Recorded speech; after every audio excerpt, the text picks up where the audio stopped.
বিসমিল্লাহির রহমানির রহিম। আসসালামু আলাইকুম, সবাইকে সিয়াম স্টাডি পয়েন্টের পক্ষ থেকে স্বাগতম। আজকের ভিডিওতে আমরা আলোচনা করব সারণী থেকে প্রচুরক নির্ণয় করব। তাহলে আমাদের এখানে প্রথমে একটা সারণী দেওয়া আছে, এই সারণী থেকে আমরা এখন প্রচুরক নির্ণয় করব। তো প্রচুরক নির্ণয় করার জন্য আমাদের গড় করলেও আমরা পারবো, না করলেও পারবো। যেহেতু আমাদের সিনিয়র গণসংখ্যা আছে, প্রচুরক নির্ণয় করতে হলে আমাদের শুধু সিনিয়র গণসংখ্যারই প্রয়োজন। তোমরা এই সিনিয়র গণসংখ্যা শুধু এখানে দুইটা ঘর তোমরা লিখলেও পারবে, না লিখলেও কোনো সমস্যা নেই। তাহলে আমরা যেহেতু এখানে লিখতেছি না সময় বাঁচানোর জন্য, তাহলে আমরা লিখব এই প্রদত্ত সারণী থেকে প্রদত্ত সারণী হতে বা থেকে পাই।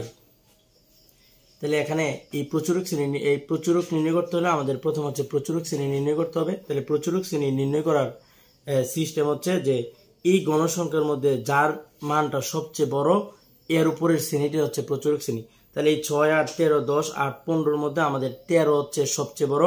তাহলে এই 13 গণসংখ্যাটা সবচেয়ে বড়। তাহলে 13-র উপর যে শ্রেণীটা আছে এটা আমাদের প্রচুরক শ্রেণী।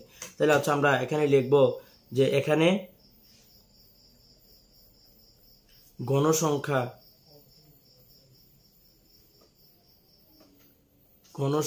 সর্বাধিক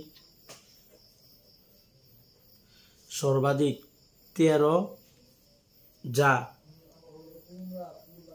51, 60 শ্রেণীতে অবস্থিত।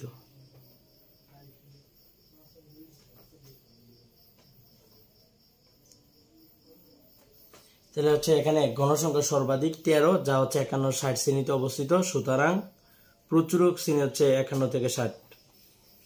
প্রচুরক শ্রেণী 51 থেকে 60। তাহলে এখন আমরা প্রচুরক নির্ণয় করব। তাহলে প্রচুরক নির্ণয়ের সূত্র L প্লাস F1 ভাগ F1 plus F2 into H।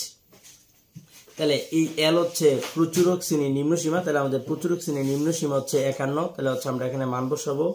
L এর মান 51 প্লাস এই F1, এই F1 L সমান 51। L দিয়ে বোঝা প্রচুরক শ্রেণীর নিম্ন সীমা। আর এই F1 এই সবচেয়ে সর্বোচ্চ এই যে যোজনীটা আছে, মানে সবচেয়ে গণসংখ্যা যেটা আছে, এই গণসংখ্যা থেকে এর আগের যে গণসংখ্যাটা আছে এটা বিয়োগ। আবার বলতেছি, সর্বোচ্চ গণসংখ্যা থেকে এর আগের যে গণসংখ্যাটা আছে এটা বিয়োগ দিলে আমরা F1 এর মান পাবো। তাহলে আমরা এই 13 মাইনাস 8, তাহলে 13 থেকে যদি আমরা 8 বিয়োগ দেই তাহলে আমাদের থাকবে 5। তাহলে F1 এর মান 5। এবার F2 এর মান, এই F2 বের করার সিস্টেম এই সর্বোচ্চ গণসংখ্যা থেকে এর পরের যে গণসংখ্যাটা আছে এটা বিয়োগ। তাহলে F1 সর্বোচ্চ গণসংখ্যা থেকে এর আগেরটা বিয়োগ, আর F2 সর্বোচ্চ গণসংখ্যা থেকে এর পরেরটা বিয়োগ। তাহলে আমরা এখন এই 13 থেকে 10 কে বিয়োগ করে দিব। 13 থেকে 10 চলে গেলে থাকবে 3।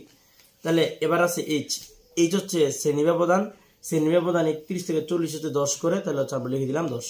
আমরা এখন মানগুলো বসাবো। তাহলে F1 এর মান কত? F1 এর মান 5। নিচে আবার F1 আছে, তাহলে 5 প্লাস F2 এর মান 3 ইন্টু H এর মান 10। তাহলে আমাদের এখানে 51 প্লাস এই 5-এর যদি 10 দ্বারা গুণ দিই তাহলে 50, আর 5 যোগ 3 8।